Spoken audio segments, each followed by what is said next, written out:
여러분들 중에 좀 패션에 관심이 있으신 분들이 좀 계신가요? 일부에는 좀 계신 것 같은데 이분은 아무도 없으신 것 같은데. 예. 옛날에는 뭐 무슨 패션, 무슨 스타일 이렇게 많이 말을 했던 것 같은데 요즘은 무슨 룩 이렇게 많이 하더라고요. 그래서 제가 사진을 몇 개 좀 보여드릴 텐데요. 어떤 룩인지 한번 맞춰보시기를 바랍니다. 하나 보여주세요. 사진.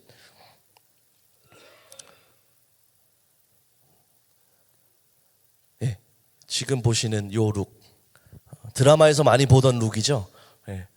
요 룩을 요즘은 청담동 사모님 룩이라고 많이 합니다. 그래서 청담동에 가면 기업 사모님들이 이렇게 입고 다니신대요. 다음 사진 하나 보여주시겠어요? 아주 깔끔한 스타일이죠. 요거를 남친 룩이라고 합니다. 내 남자친구가 데이트 때 이렇게 입고 나왔으면 좋겠다는 그러한 룩이죠. 제가 왜 패션에 대해서 말씀드리냐면 이렇게 입고 오시라고 말씀드리는 것이 아니라 우리 믿는 자들이 가져야 할 스타일이 있다라는 것입니다. 우리 크리스찬들이 관심 가져야 될 룩이 있어요. 무엇인지 아십니까? 거룩입니다. 거룩. 우리가 오늘 함께 읽은 본문에서요, 베드로 사도는 레위기 19장 2절의 말씀을 인용해서 우리가 거룩해야 된다라고 말씀합니다. 근데 여기서 한 가지 질문이 들어요. 우리가 왜 거룩해야 되죠? 우리가 왜 거룩해야 합니까? 답은 간단합니다. 구원받았기 때문입니다. 하나님의 자녀 되었기 때문입니다. 하나님께서 애굽에서 종되었던 이스라엘 백성들을 구원해 내십니다. 그들을 애굽에서 이끌어내어 신의 광야로 불러내시죠. 그리고 신의 광야에서 모세는 하나님의 말씀을 듣습니다. 출애굽기 19장 6절 말씀입니다. 너희가 내게 대하여 제사장 나라가 되며 거룩한 백성이 되리라. 너는 이 말을 이스라엘 자손에게 전할지니라. 이스라엘 백성들을 구원해 내신 후에 하나님께서는 이제 너희가 나에 대하여 거룩한 백성이 될 것이다 라고 선포하시는 것이죠. 그리고 레위기 11장 45절은 이렇게 말씀합니다. 나는 너희의 하나님이 되려고 너희를 애굽 땅에서 인도하여 낸 여호와라. 내가 거룩하니 너희도 거룩할지어다. 여러분, 우리는 이것을 분명하게 해야 됩니다. 저와 여러분이 거룩하기 때문에 하나님이 구원하신 것이 아니다라는 사실입니다.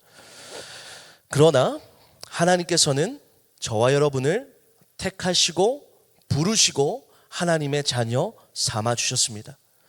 우리의 아버지 되시는 하나님이 거룩하시기에 그분의 자녀된 저와 여러분은 우리의 삶을 통해서 거룩을 드러내야 합니다. 이것은 우리의 의무이자 책임입니다. 그런데 여러분, 거룩이 뭔가요? 거룩한 삶이란 도대체 무엇인가요? 우리가 거룩해야 된다라고 말은 많이 합니다. 근데 여러분이 가지고 계신 그 거룩에 대한 모습은 어떠한 모습입니까? 한번 지금 거룩을 생각해 하셨을 때 한번 떠오르는 이미지를 한번 생각해 보세요. 흔히 거룩은 경건한 모습으로 생각합니다. 예를 들어 이런 거죠.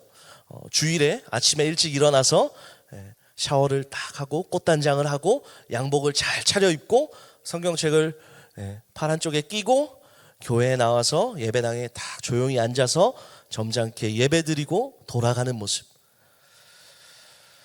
그런데 이 거룩이라는 것이요, 단순히 우리가 생각하는 그러한 모습이 아니다라는 것입니다. 양복 잘 입고 성경책 들고 예배당에 앉아 있다고 해서 그것이 거룩한 모습은 아니다라는 것입니다. 우리가 거룩한 삶이란 무엇인지를 얘기할 때 방금 우리가 나누었던 거룩한 삶의 이유와 연관지어 생각해 보아야 합니다. 여러분, 제가 왜 우리가 거룩해야 된다라고 말씀드렸죠? 벌써 까먹으셨나요? 우리가 구원받았기 때문에, 하나님의 자녀 되었기 때문에 우리는 거룩해야 합니다. 자, 그렇다면 거룩한 삶이란 무엇인가? 바로 구원받은 하나님의 자녀로서의 삶입니다. 구원받은 자답게 살아가는 것, 내가 하나님의 자녀답게 살아가는 것, 깨어졌던 하나님의 형상을 회복하고 그리스도를 닮아가는 것, 이것이 거룩이다라는 것입니다. 그럼 여러분께 질문 드립니다. 여러분은 거룩한 삶을 살아가고 계십니까? 참 대답하기 곤란한 질문이죠. 예. 근데 이 반응이 맞는 반응인 것 같아요. 우리가 거룩한 삶을 내가 살아야 된다라고 말은 많이 하지만 정작 나의 삶에 그 질문을 대입해 볼 때 쉽사리 대답이 나오지 않는 것이 사실입니다. 내가 거룩하게 살고 있는 게 맞나? 의문이 들 때도 있고요. 이건 내가 봐도 거룩한 모습이 전혀 없다라고 느낌이 들 때도 있습니다. 거룩한 삶을 살아가는 것 절대로 쉽지 않아요. 왜 그럴까요? 왜 거룩한 삶을 살아가는 게 그렇게 힘들까요? 물론 우리의 의지적인 한계도 있을 수 있을 것 같습니다. 그러나 우리의 삶에서 우리가 거룩한 삶을 살아가지 못하도록 방해하는 장애물들이 있다는 것입니다. 그렇다면 우리가 거룩한 삶이란 무엇인지 구체적으로 나누기에 앞서서 먼저 우리를 거룩한 삶으로 이끄는 것을 방해하는 그 요소들에는 어떠한 것이 있는지를 우리가 먼저 살펴보기 원합니다. 첫 번째로 죄입니다. 죄. 말씀드렸다시피 거룩한 삶은 구원받은 하나님의 자녀로서의 삶입니다. 그런데 그것을 하지 못하도록 하는 것이 우리 안에 있는 죄입니다. 로마서 8장 5절로 8절 말씀에 이렇게 말씀합니다. 육신을 따르는 자는 육신의 일을, 영을 따르는 자는 영의 일을 생각하나니 육신의 생각은 사망이요 영의 생각은 생명과 평안이니라. 육신의 생각은 하나님과 원수가 되나니 이는 하나님의 법에 굴복하지 아니할 뿐 아니라 할 수도 없습니다. 육신에 있는 자들은 하나님을 기쁘시게 할 수 없느니라. 육신을 따르는 자는 육신의 일을 생각하게 된다라고 말씀합니다. 그리고 육신의 일을 생각하는 자는 그의 삶에서 육신의 정욕과 안목의 정욕과 이생의 자랑을 이루며 살아갑니다. 이것이 우리 안에 있는 죄의 위험성입니다. 죄는요, 우리로 하여금 영적인 일을 하지 못하도록 방해합니다. 죄는 우리로 하여금 거룩한 삶을 살아가지 못하도록 방해합니다. 그렇게 우리는 날마다 우리 안에 여전히 존재하고 있는 그 죄악된 모습들을 우리가 깨닫고 하나님의 말씀으로 다스려야 한다는 사실입니다. 그런데 이 죄를 다스리고 떨쳐버리는 것은요, 적당히 해서는 안 되는 것입니다. 이 정도면 괜찮겠지. 그래도 나 정도면 신앙생활 잘하고 있는 거 아니야? 나는 원래 기질이 이래. 여러분, 이러한 태도는요, 우리 삶에 있는 죄를 방관하게 만듭니다. 우리는 날마다 우리 안에 있는 죄와 싸워야 합니다. 어느 정도까지요? 피 흘리기까지. 그리고 우리의 달려갈 그 길을 다 마칠 때까지 우리는 우리 안에 있는 죄와 싸우고 우리 안에 있는 죄를 가볍게 여기지 않고 늘 경계하며 하나님 앞에 거룩한 삶을 살아가야 합니다. 두 번째로는요, 신앙과 일상의 분리입니다. 신앙과 일상의 분리. 이 거룩이란 단어는요, 히브리어로 코데시라는 단어인데요, 이것은 동사인 카다쉬에서 파생되어진 단어입니다. 근데 이 카다쉬라는 단어는요, 분리하다, 구별하다라는 뜻을 가지고 있어요. 물론 이 거룩을 이 분리와 구별의 관점으로 해석하는 것 자체가 잘못되었다는 것은 아닙니다. 그러나 이 분리와 구별이 우리의 삶과 일상으로부터의 분리와 구별이 되어서는 안 된다라는 것입니다. 많은 크리스찬들이요, 자신의 거룩함을 판단할 때 자신이 하고 있는 신앙생활, 교회 생활을 기준으로 합니다. 교회에서 직분받고 여러 다양한 곳에서 섬기고 봉사하고 예배에 빠지지 않고 참석하는 것을 거룩의 모습이라고 생각합니다. 물론 이것이 거룩한 삶이 아니다라는 것은 아닙니다. 그러나 문제는 이것만을 거룩한 삶으로 생각한다라는 것이죠. 우리가 교회에 나와 함께 하나님 앞에 예배하고 성도의 교제를 나누고 서로 봉사하고 섬기고 하는 이 신앙의 생활이 우리의 일상으로까지 이어져야 한다는 것입니다. 예수님께서는 우리를 세상의 빛이라 부르셨습니다. 죄와 어둠으로 가득한 이 세상에서 구원받은 하나님의 자녀로 복음의 빛을 비추며 살아가야 한다는 것입니다. 그러나 오늘날 많은 성도들이 세상의 빛이 되기보다는 그저 교회 안의 빛으로 머물기를 원합니다. 교회 안에서 내가 어떻게 하면 더 많은 인정과 칭찬을 받을까? 내가 어떻게 하면 더 빨리 직분을 받을까? 내가 어떻게 하면 교회 안에서 영향력을 행사할 수 있을까에 대한 고민은 수도 없이 하지만 정작 개인의 삶에서 내가 어떻게 그리스도인으로 살아갈 것인가, 내가 어떻게 하나님의 자녀답게 살아갈 것인가에 대한 고민은 현저하게 적다라는 사실입니다. 여러분 혹시 월요일의 하나님이란 말을 아십니까? 월요일의 하나님. 좀 말이 안 되죠? 월요일의 하나님이 뭐야? 근데 많은 크리스천들에게 있어서 일요일의 하나님과 월요일의 하나님이 다르다는 것입니다. 주일에는 아침 일찍부터 교회에 나와서 예배하고 봉사하고 교제합니다. 그런데 월요일이 되는 순간 마치 다른 하나님을 섬기는 것 마냥 주일과는 전혀 다른 모습을 보여준다는 것이죠. 과연 우리의 모습은 어떠한가요? 일요일의 하나님과 월요일의 하나님이 혹시 다르지 않습니까? 아니 월요일은 고사하고 예배가 마치는 그 순간, 예배당을 나가는 그 순간부터 우리 마음에는 하나님을 향한 마음이 없어지진 않습니까? 존 칼빈은 이렇게 말합니다. 하나님께서는 인간을 하나님을 위한 특별한 백성으로 분리시키신다. 그렇기에 우리는 삶의 모든 오염으로부터 단절되어야 한다라고 말씀합니다. 무슨 말입니까? 단지 주일에만이 아니라, 단지 교회에서만이 아니라 우리 삶의 모든 영역에서 거룩의 향기가 드러나야 한다는 것입니다. 오늘 본문 15절을 다시 보실까요? 이렇게 말씀합니다. 오직 너희를 부르신 거룩한 이처럼 너희도 어떻게 해요? 모든 행실에 거룩한 자가 되라 라고 권면합니다. 주일과 평일, 교회와 일상을 분리시켜서 특정한 장소에서만 또는 특정한 시간에만 거룩함을 드러내는 것이 아니라 우리 삶의 모든 영역에서 하나님의 거룩한 백성으로 살아가실 수 있기를 간절히 축복합니다.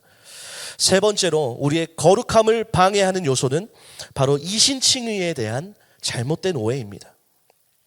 바울은요, 로마서 1장과 갈라디아서 2장을 통해서 우리가 구원을 얻고 의롭게 되는 것이 내가 율법을 지키고 할례를 행해서 되는 것이 아니라 예수 그리스도를 믿음으로 우리가 의롭게 되고 구원을 얻게 된다라고 말씀합니다.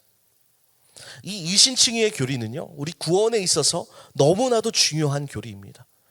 여러분, 우리가 무언가를 지켰기 때문에, 무언가를 행했기 때문에 그 자격으로 구원받은 것이 아니다라는 사실입니다.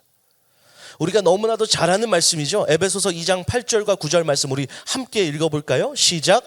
너희는 그 은혜에 의하여 믿음으로 말미암아 구원을 받았으니 이것은 너희에게서 난 것이 아니요 하나님의 선물이라. 행위에서 난 것이 아니니 이는 누구든지 자랑하지 못하게 함이라. 우리가 어떻게 구원받았다 말씀합니까? 은혜에 의하여 믿음으로 말미암아. 그런데 그 예수 그리스도를 믿는 그 믿음조차도 하나님께서 우리에게 베풀어 주신 은혜요 선물이다라는 사실입니다. 그런데 문제는요, 이 이신칭의의 교리를 필요 이상으로 도그마화시켜서 그저 믿기만 하면 장땡이다라는 해석을 도출해내고 믿음 뒤에 따라와야만 하는 믿음에 합당한 삶을 무시하는 결과를 가져온다라는 것입니다.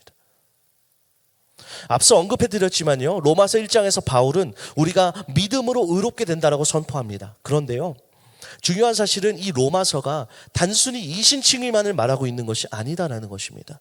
로마서의 전반부가 믿음으로 말미암아 구원을 얻는다는 이 이신칭의적 교리에 강조를 두고 있다면 로마서 후반부인 12장부터는요, 예수를 믿음으로 구원받은 성도들이 어떻게 살아갈 것인가에 대해서 말씀하고 있습니다. 그래서 로마서 12장은 그러므로라고 시작되죠. 로마서 12장 1절과 2절 말씀입니다. 그러므로 형제들아, 내가 하나님의 모든 자비하심으로 너희를 권하노니 너희 몸을 하나님이 기뻐하시는 거룩한 산제물로 드리라. 이는 너희가 드릴 영적 예배니라. 너희는 이 세대를 본받지 말고 오직 마음을 새롭게 함으로 변화를 받아 하나님의 선하시고 기뻐하시고 온전하신 뜻이 무엇인지 분별하도록 하라. 너희가 하나님의 은혜로 말미암아 의롭게 되고 구원을 받았으니까 그러므로 어떻게 하라는 것입니까? 너희 몸을 하나님이 기뻐하시는 산 제물로 드리라는 것입니다.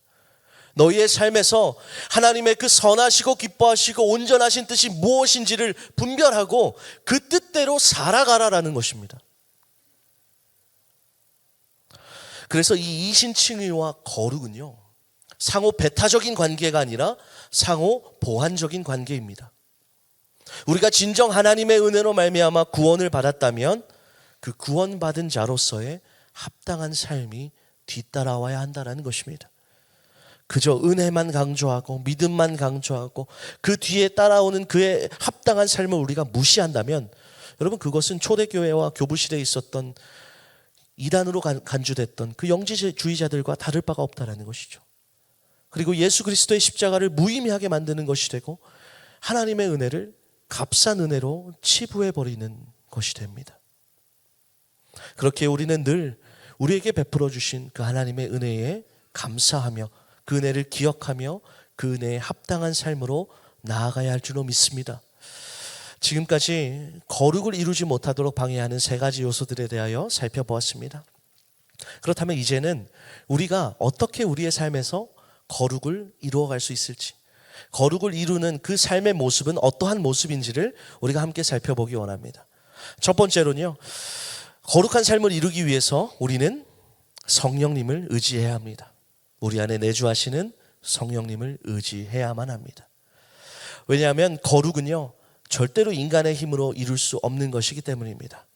거룩은 하나님의 속성이기 때문이죠. 그러나 성령 하나님께서 우리가 온전히 거룩한 삶을 살아갈 수 있도록 우리를 도와주십니다.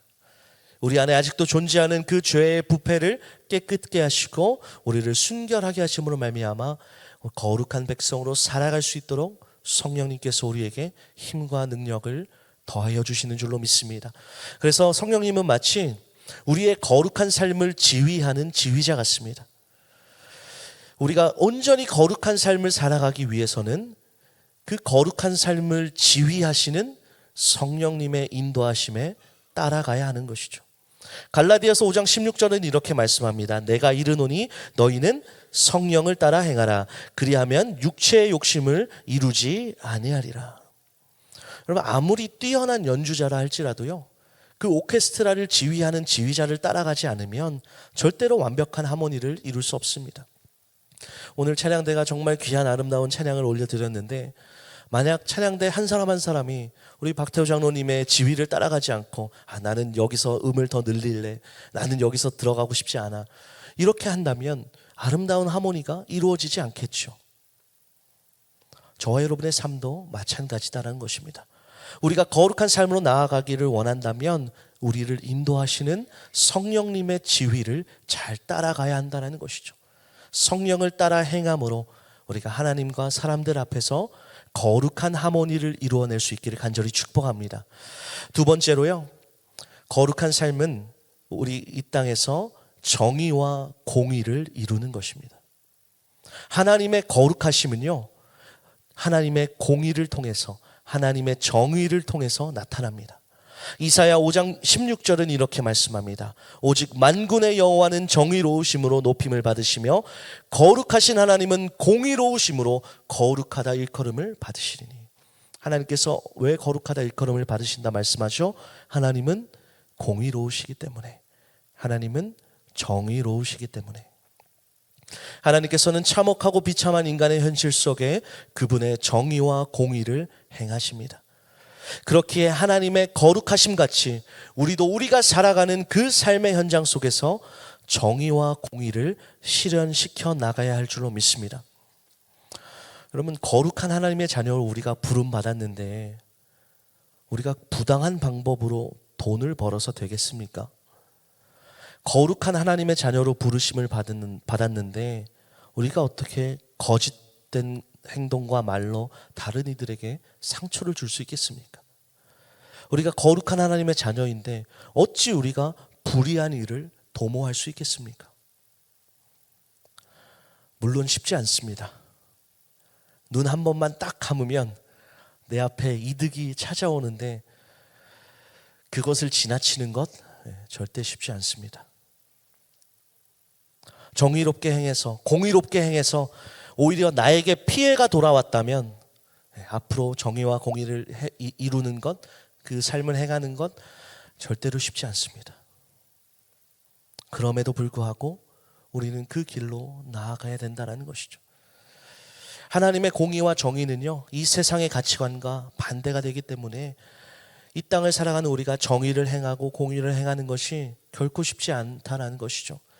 그럼에도 불구하고 비록 나에게 이득으로 돌아오지 않을지라도, 비록 내가 손해를 볼지라도 우리는 정의롭게 공의롭게 모든 일을 감당해야 하는 것입니다. 그리고 이 하나님의 공의와 정의는요, 이 땅의 모든 피조물들, 특별히 이 땅에서 소외되고 고통받는 자들을 향합니다. 다시 말해서 함께 더불어 살아가는 모든 피조물들을 배려하고 가난한 자와 소외된 자들을 품어주며 연약한 이웃을 돌보는 것이 거룩한 삶의 연장선이다라는 사실입니다. 야고보서 1장 26절은 이렇게 말씀하죠. 하나님 아버지 앞에서 정결하고 더러움이 없는 경건은 곧 고아와 과부를 환난 중에 돌보고 또 자기를 지켜 새 속에 물들지 아니하는 그것이니라. 여러분, 거룩한 삶이요, 그저 내 자신을 잘 지켜서 순결하게 이렇게 지켜내는 삶이 그 거룩한 삶이 뿐만 아니라 이 세상에서 소외되고 고통받는 자들을 향해 낮아지는 것을 포함한다라는 것입니다. 그렇기에 지금 이 시대에 우리 교회된 각 성도에게 요구되는 것은요, 더 정성스럽고 장엄한 종교적 의식이 아니라, 더 많은 헌금이 아니라, 더 화려하고 큰 건물이 아니라 우리가 살고 있는 이 땅에 여러분 각자의 삶의 자리에 하나님의 정의와 공의를 회복하는 일입니다. 지금 이 땅에서 어떠한 억압과 착취가 일어나고 있는지, 무죄한 자의 그 억울한 눈물이 흘려지는 곳은 어디인지, 소외되고 멸시받는 자들이 어떠한 고통을 당하고 있는지, 그들이 어떠한 대접을 받고 있는지 그것에 우리의 관심을 가져야 한다는 것입니다. 그리고 그들에게 다가가 그들을 섬기고 위로하는 것이 오늘날 교회된 우리에게 주어진 거룩한 사명입니다. 여러분, 예수님의 사역을 한번 보세요. 예수님은요, 언제나 낮은 곳으로 향하십니다. 힘의 논리가 우선시되고 돈의 논리가 우선시되는 세상의 가치관 속에서 예수님은 그분의 사역을 통해서 하나님 나라의 정의가 어떠한 것인지를 보여주십니다. 한 가지 예로 예수님은요, 그 당시에 소외받고 멸시받고 천대받는 자들과 함께 식사하십니다. 세리들, 창기들, 가난한 자들, 이방인들. 여러분, 이게요, 사실 말이 안 되는 거예요.